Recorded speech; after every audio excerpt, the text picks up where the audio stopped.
And now we come to the great man himself, a man history records as being instrumental in the creation of America's public education system.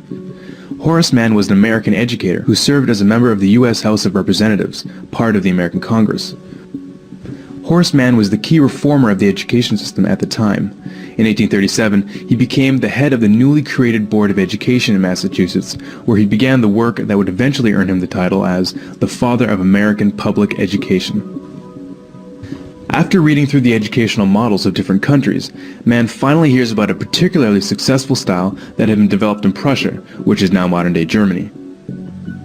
The Prussian system had shown to be such a success for the government's purposes that, accompanied by a few other educators, Horace Mann travels to Germany to investigate. Upon their return to the United States, they lobbied heavily to have the Prussian model adopted. All in favor, say aye.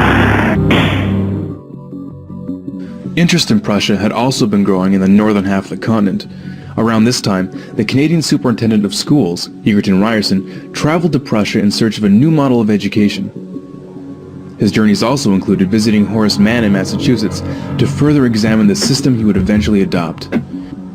George Brown, the editor of Toronto's Globe newspaper, was even quoted saying that Ryerson had successfully imported Prussian education into Ontario.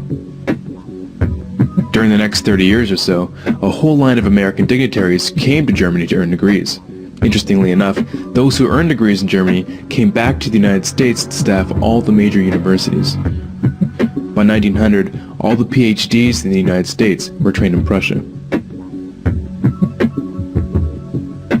As the first secretary of the State Board of Education, Horace Mann promoted his new concept that the state is the father of children. He stressed that it was the responsibility of the state to ensure that education was provided for the child. A very noble idea, of course, but what exactly did he mean by that? And how did he define education? It seems like a very broad subject. It is a very broad subject. Education encompasses all of human history and all the knowledge we have gathered during that time. Not to mention, and perhaps most importantly, what we as human beings learn over our lifetime on a personal level.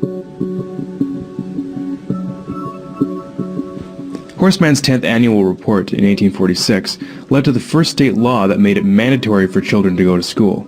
It was during that year that he supported the governor of Massachusetts in adopting the Prussian model of education for the entire state. How did he do that? The governor of the time, Edward Everett, as it turns out, was the very first to receive a PhD from, can you guess where?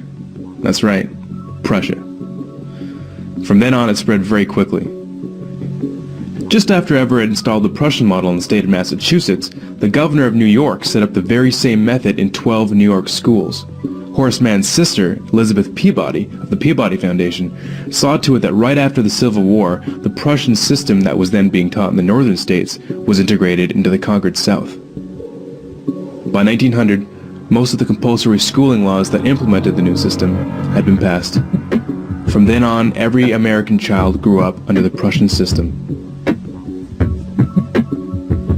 So what exactly was the Prussian education system that everyone thought was so amazing that it just had to be adopted throughout the free world?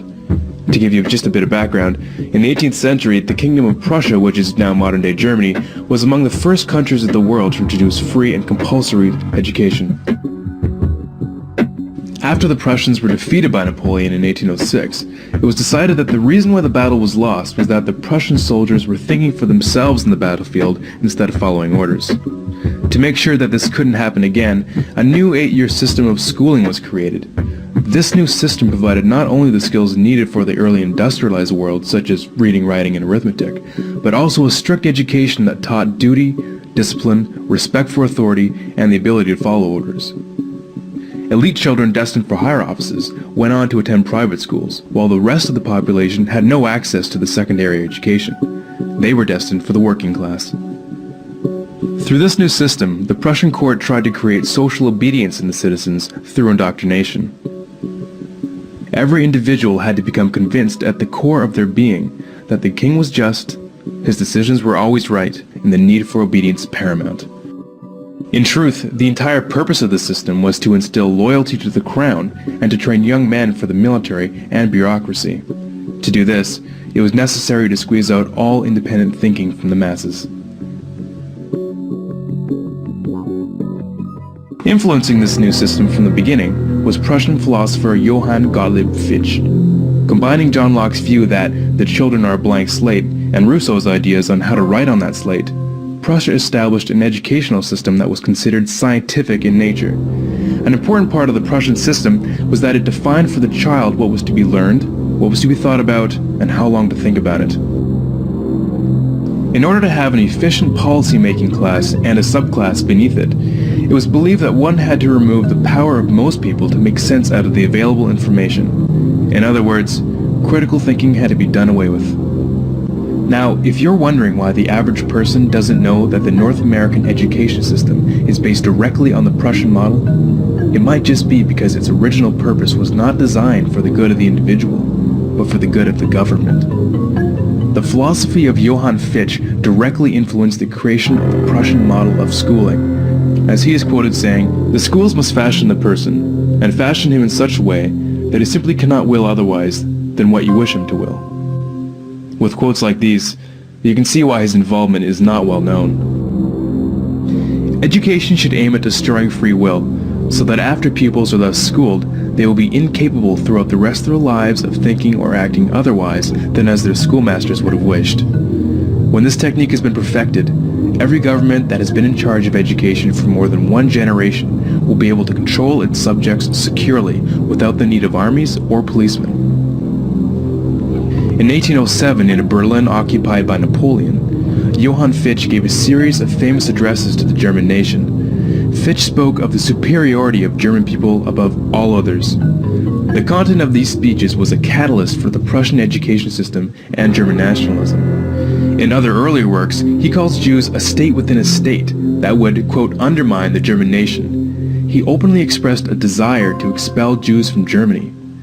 Fichte had a deep influence on the rise of the Third Reich, and continues to be deemed, quote, the spiritual father of modern neo-Nazism. Which begs the question, why would the father of American education make it a law that every child spend their youth in a system created by the father of neo-Nazism? Historians reflect that one of the greatest social factors that allowed a man like Hitler to rise to power was that the German people had been bred from birth to respect authority above all else and accept it without question.